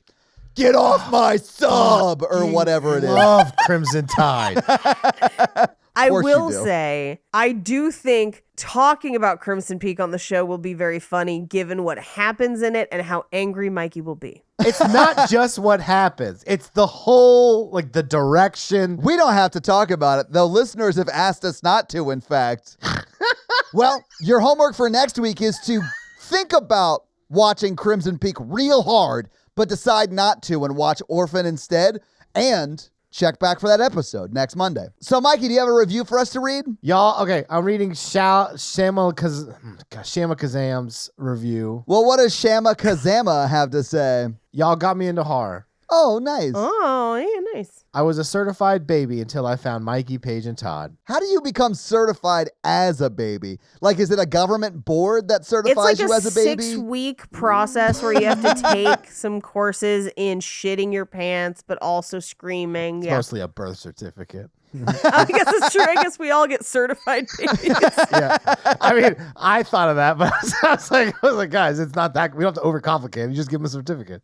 Babies nowadays getting certificates for doing nothing, you know? Like a baby's toy. Oh my God. Yeah, welcome to the earth. Here's your participation certificate. I mean, it's only in America. So, I mean, it's fine. This podcast is hilarious and has me spending my nights with movies so I can spend my days with the horror virgin. That sounds like a weird rom-com. I spend my nights with movies so I can spend my days with horror virgin. Is Tom Hanks like gaslighting her into believing he's the horror virgin when he's actually in the movies or whatever? No, it's Tom Atkins. Now we're letting RTP bleed into our review here. I'm going to tell you what, people at work definitely listen to You Have Mail because I get shit about my thoughts on You Have Mail like every time I go into the office.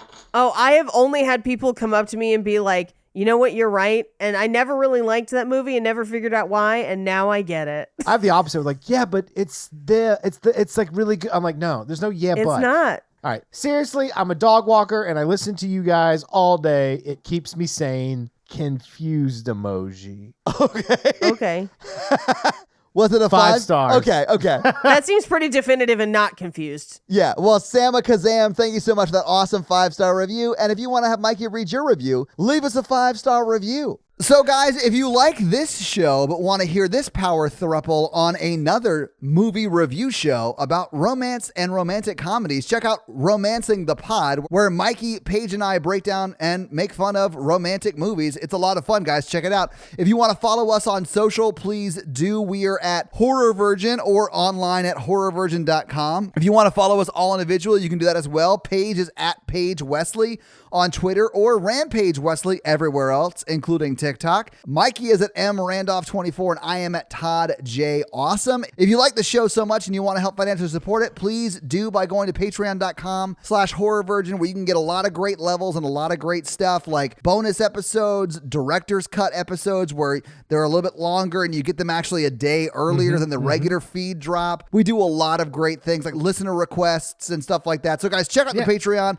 and help support the show. If you want to financially support me, but not Todd, just look me up on Venmo. If you can't financially support the show, that's understandable. That's fine. But if you want to hang out with us on the daily, join the Facebook group at facebook.com/group/horrorvirgin. We also link it like once a week, so just find it there and join the awesome Facebook group. Literally, we're in there talking every day. It's awesome. And guys, we got a P.O. box. So if you want to send us some love letters or whatever you might send to a P.O. box, it's actually not a P.O. box. It's like a regular street address. It's pretty awesome.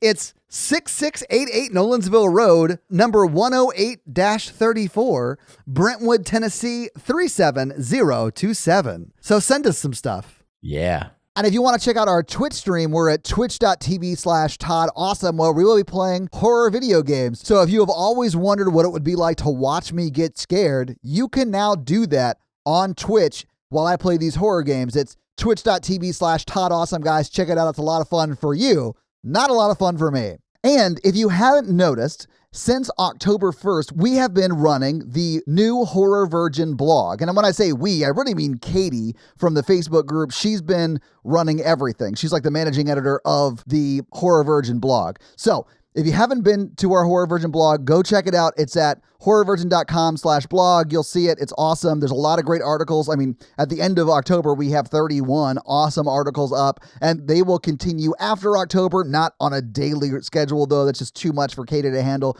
But check out our awesome Horror Virgin blog up now. This episode was brought to you by Tia, and Tia's teenager's been just driving her crazy. So how has Tia's teenager been driving her crazy this week? She keeps making TikToks about dead bodies. Well, listen, Tia, I am actually going to side with your teenager on this one. She's just trying to set up herself up as an influencer. And that is exactly how a rebooted Stand By Me would start. I mean, it didn't work out great for the Logan Paul, but, you know, whatever. It's because Logan Paul isn't as classy as Tia's teenager. Anyway, we thank you so much for your support, Tia. And Tia's teenager, you're all right. This episode also brought to you by Jonathan, and Jonathan normally sends us some spooky spider videos, but instead he sent us Dwayne Williams on TikTok. So we're going to watch this and see what we think about it. We should just watch the spider video that I showed us before we started recording. You mean the intro to the Spider-Man cartoon where the guy from Fall Out Boy sings the intro song? Yeah. So here's the video. I feel like this is a comedy sketch. Yeah, because it's not as natural as it Right. should be. Oh, yeah, definitely. Yeah, definitely a comedy sketch. That's it? That's the end of it? That's great, actually. Yeah, the way that ends is perfect. It's like a guy who becomes a defensive driving instructor to get on the news because one time the newscaster flicked him off and then he poisoned him and then it cuts to commercial. Well, Jonathan, thank you so much for sending not a spooky spider video and so much for the support. We really appreciate it. We now return you to another episode of The Patreonicals. Where are we going in time? We are going from wherever we're leaving to the Battle of Stamford Bridge, 1066. Is that William Wallace's battle? No, it is one of the bloodiest Norse battles I could find from around the time the guy in Violent Night becomes Santa. Okay. I did some Norse battle research. Skeet up, butt up, research. But it was the Vikings versus the English, if that helps. It doesn't. Okay. You mean the Anglos? I They mean, would it not was have the- necessarily been English at the time. Well, no, they were the Kingdom of England. It was King Harold Godwinson. Oh. It was all right. brand new England, though. If it helps, the Vikings win this battle. We don't care about the battle. Okay. Lightning's in the sky. A flying DeLorean Santa Maria comes out of the sky. Oh, I love that they made the Santa Maria fly.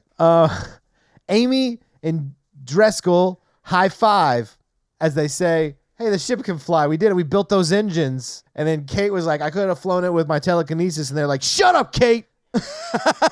You know who I'm not going to yell at? The person who can kill me with their brain. They're close. They're close friends. Oh, okay. So they're just like giving each other brain waves. Yeah. Let's change it up this Christmas. Okay. Immediately, they look down and they're like, look, there's people fighting everywhere. There's like Vikings and Anglo-Saxons. But Okay. they speak English. I mean, they technically, I believe, would be considered English at Old this point. English. Yeah. Ye old Vikings are coming to kill. Let's fuck it. Let's move on.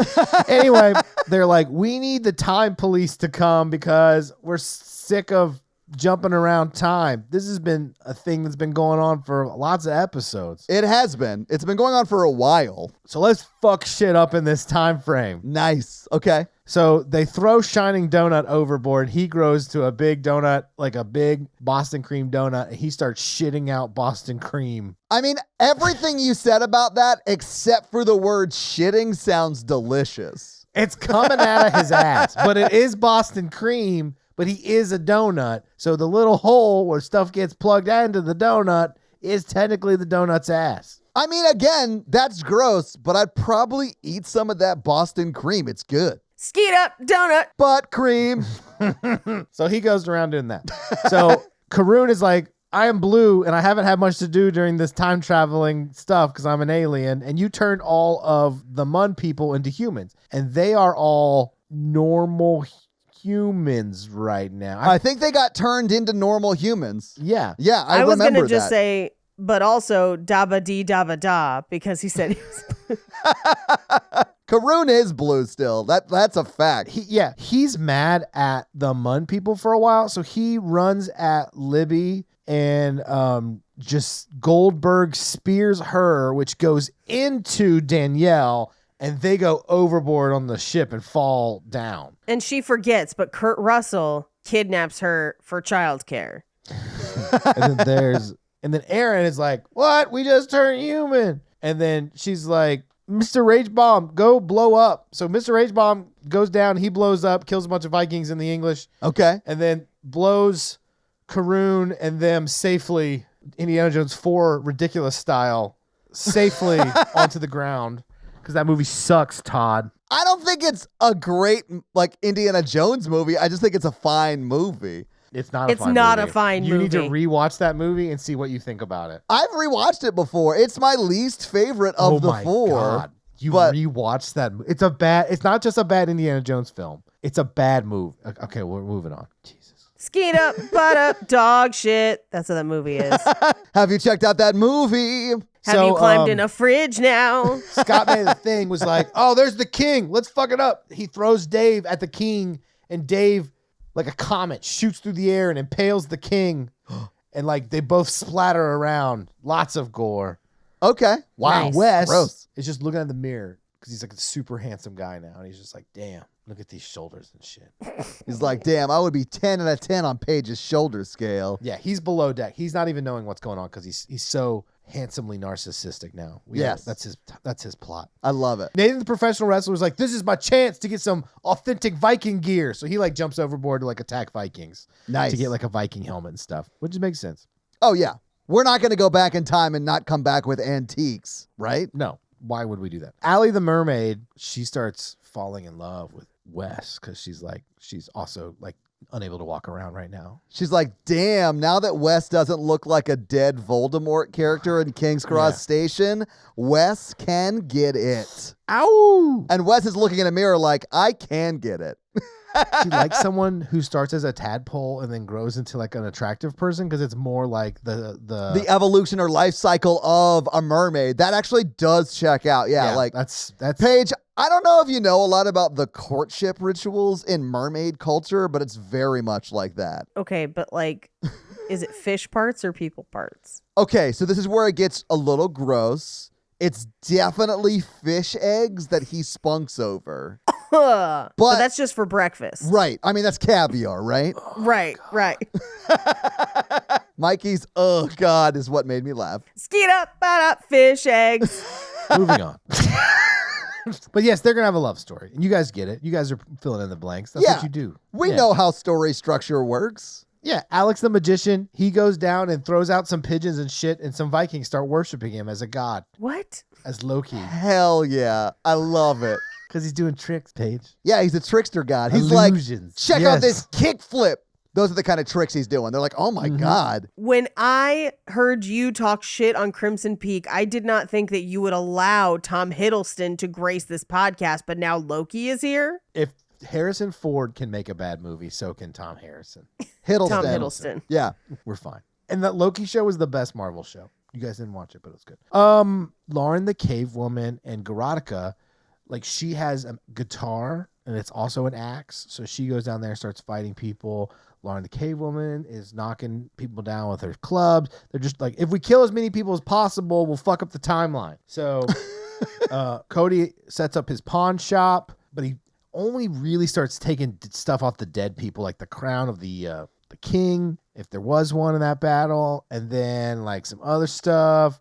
And then Florida Man was like, he stole a bunch of mead and like dragged it back to the ship. Yeah, that makes sense. And you gotta enjoy your night after a battle. Yeah, Captain Bruder was like, this is gonna work. They're gonna come.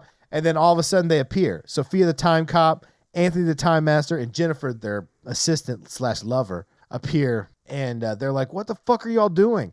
And they're like, why? And Bruder's like, why you keep making us jump through time? And they're like, y'all are literally the worst group of people. And we're going to make it where none of your choices matter and your lives have no meaning. Because we've come together to find out that you are some of the worst people that's ever existed in the multiverse timeline in the Patreonicals. And so anytime you mess stuff up, we're just going to send you on to the next stuff. And then they snap and then everybody disappears. They quantum leap away. All right. Well, I guess we'll have to wait till next week to find out what happens on another episode of the Patreonicals. That's going to be it for us, you guys. I'm Paige. I'm Mikey. And I'm your horror virgin, Todd. Keep it ooky spooky. Yeah. Have an amazing week. Bye, sexy Santa nerds. Nothing nerdy about it. But something dirty about it. Yeah.